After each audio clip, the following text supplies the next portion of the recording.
Labarai daga ƙasar Jamhuriyar Nijar.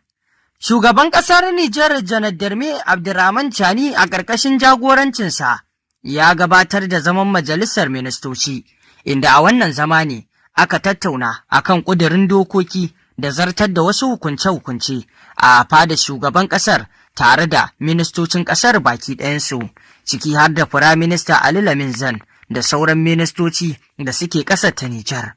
Inda kowane minista an saurari ba'asin jawabinsa tare da zartar da hukunce-hukunce. Kamar yadda za ku ji a yanzu, yadda zaman majalisar ministocin ta kasance ƙarƙashin jagorancin shugaban ƙasar Janar Darme Abdurrahman Chani.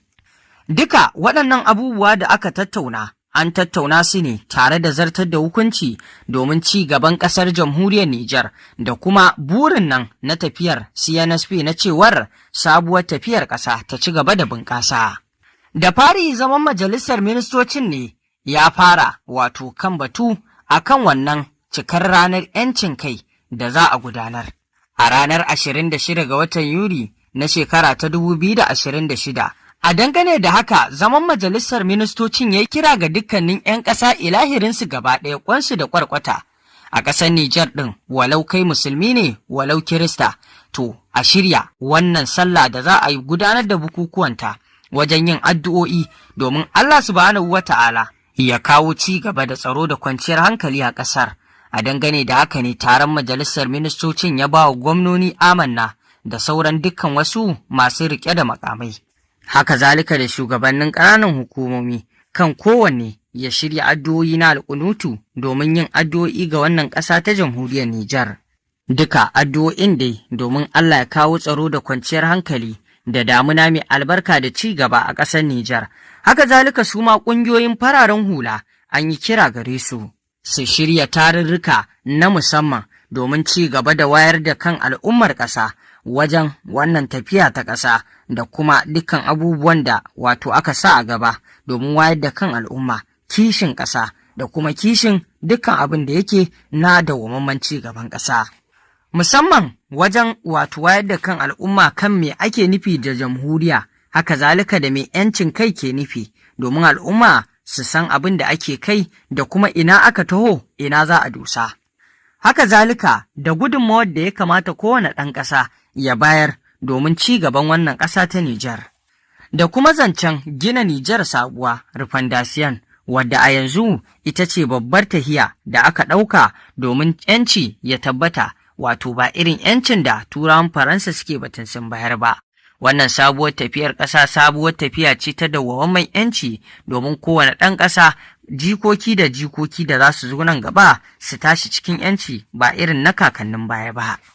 Daga nan sai majalisar ministocin ya ci gaba da zantuttukan tattaunawa kan abin da zaman ya sa gaba. Daga fannin ministan sufuri da zirga-zirgar jiragen sama, inda taron majalisar ministocin ya sanya hannu kan ba da izini ko lamuni na yin ƙaramin filin jirgi a Cibarkatan da ke cikin jihar Agadez, wanda gurin ke kusan iyaka da ƙasar Algeria. Yin wannan filin jirgi zai kawo alfanu wajen wato samar da sauƙi wajen sufuri da kuma wato kai ɗauki, da kuma batun haƙar ma'adanai a cikin wannan yankin. A ɓangaren kuwa ministan ma'adanai, taron majalisar ministocin ya amince da abubuwa kamar haka. Batun sabunta sa hannu ga kamfanin nan na Samira mai haƙar ma'adanai a ƙasar ta Nijar,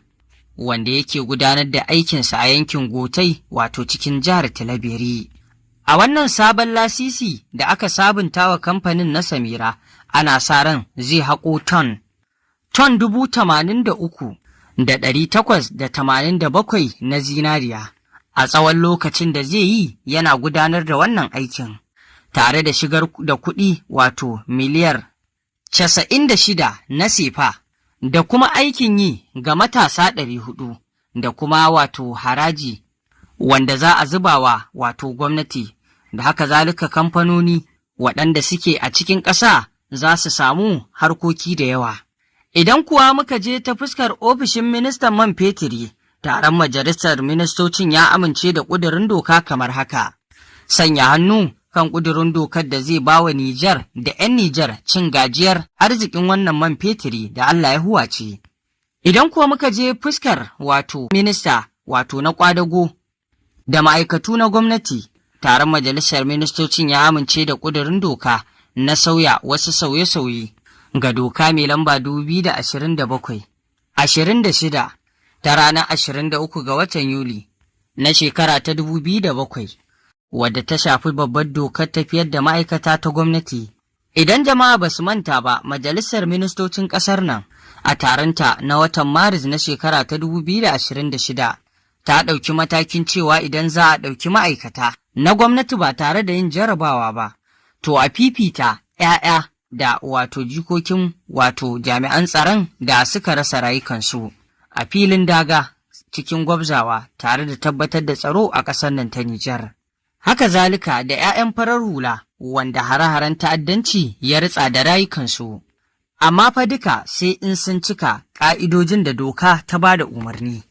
To a wannan sabuwar doka da wato gwamnatin ta ɗauka a zaman majalisar ministocin, sabuwar dokar an ɗauke ta ne don tabbatar da wannan mataki. Haka zalika wato ma'aikatar ministan ƙwadagon da ma'aikata na gwamnati an sa hannu akan ayar doka mai ba da damar aiwatar da wasu 'yan sauye-sauye akan doka mai lamba 2009-072 ta ranar 26 ga watan Fabrairu na shekara ta 2009, dokar da ta ƙayyaje ƙa'idoji da dokoki da matakan bi in ana son ɗaukar ma'aikatan gwamnati ba tare da sun yi jarabawa ba, musamman ma 'yan kwantaragi a ɗauke su a matsayin ma'aikata cikakku ba kamar kwantiragin da suke ba idan aka ɗauke su zama ma'aikata waɗanda suke cikakku, wato ma'aikata na dindindin. Shi ma a wannan fanni sabuwar dokar ta tanaji a ba wa 'ya'ya da jikokin jami'an tsaron da suka rasa rayukansu a fagen daga dama wato ta farko akan kowa,